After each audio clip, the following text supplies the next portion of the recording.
vous raconter l'histoire du petit chaperon rouge. Le petit chaperon rouge, je vais raconter à toi parce que lui n'écoute pas. Hein. Le petit chaperon rouge avait une mère grand, c'est-à-dire une grand-mère, qui vivait dans la forêt. Alors le petit chaperon rouge, il avait une petite casquette rouge et puis une veste rouge.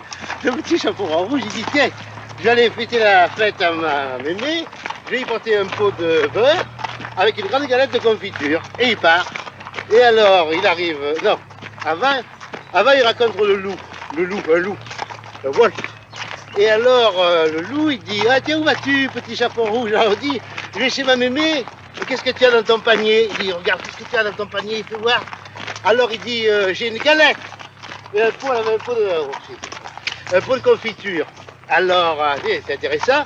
Et où elle habite, ta mémé? Elle habite loin, là-bas, dans la forêt, très loin.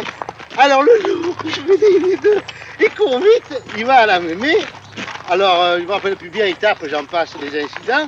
Il rentre et il prend la place de la mémé. Et quand le petit chaperon rouge, après avoir batifolé, il a ramassé les coquelicots tout rouge, il arrive chez la mémé. Oh, mère grand, que vous avez de grands bras, c'est pour mieux t'embrasser, mon enfant. Oh, mère grand, que vous avez de grands pieds, c'est pour mieux marcher, mon frère. Ça va, ça suffit. Donnez-moi le temps, arrête, donnez-moi le temps. Donnez-moi le temps.